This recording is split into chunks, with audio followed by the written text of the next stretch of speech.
கவர்னருக்கு கெடு நிர்ணயிக்கும் வரை ஓயமாட்டோம். முதல்வர் மு.க. ஸ்டாலின்.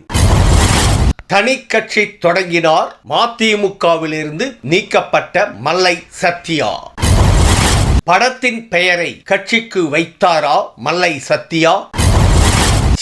கட்சி பெயரை கூட திருடி வைத்துள்ளார்கள். துரை வைகோ அதிரடி பேச்சு. ரஜினி படத்துக்கு புது இயக்குனரை பிடித்தாரா கமலஹாசன்? அன்பு தமிழ் நெஞ்சங்களுக்கு மெர்சல் கெலாட்டாவின் அன்பு வணக்கம். வாங்க இன்றைய காணொளி இதோ. மசோதாக்களை நிறைவேற்ற கவர்னர்களுக்கு காலக்கெடு நிர்ணயிக்கும் சட்டம் திருத்தப்படும் வரை ஓய மாட்டோம் என்று முதல்வர் ஸ்டாலின் சூளுரைத்துள்ளார்.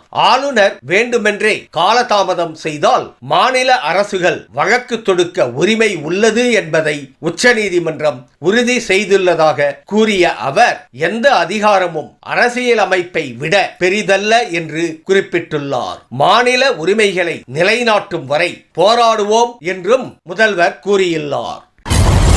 மதிமுகவிலிருந்து நீக்கப்பட்ட மல்லை சத்யா திராவிட வெற்றிக் கழகம் DVK என்ற புதிய கட்சியை தொடங்கியுள்ளார். சென்னையில் நடைபெற்ற நிகழ்ச்சியில் 1000க்கும் மேற்பட்டோர் பங்கேற்றனர். மதிமுகவில் துணை பொதுச் செயலாளராக இருந்த மல்லை சத்யா வைகோவுக்கு அடுத்த நிலையிலிருந்து கட்சியை வழி நடத்தினார். கருப்பு சிவப்பு வண்ணத்துடன் கூடிய கட்சியின் கொடி அறிமுக விழாவில் நாஞ்சில் சம்பத் உள்ளிட்டோர் உடன் இருந்தனர்.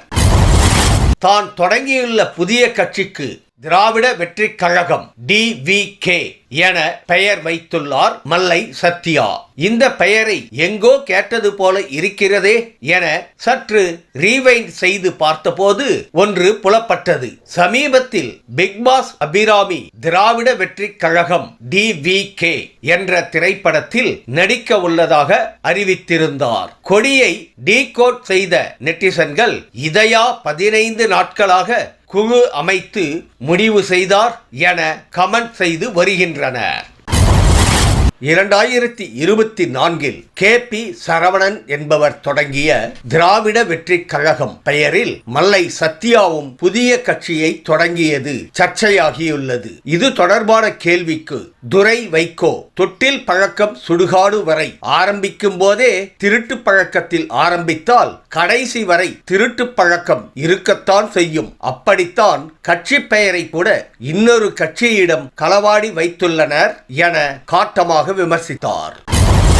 ரஜினி படத்துக்கு கதை சொல்ல புது இயக்குனர்களும் முன் வரலாம் என நடிகர் கமலஹாசன் ஏற்கனவே கூறியிருந்தார். இந்த நிலையில் மலையாள இயக்குனர் ஒருவர் ராஜ்கமல் பிலிம்ஸ் அலுவலகத்தை அணுகியதாக கூறப்படுகிறது. இந்த நிலையில் அந்த புது இயக்குனரின் கதையோடு சேர்த்து மொத்தம் 5 கதைகள் வரிசையில் இருக்கிறதாம்.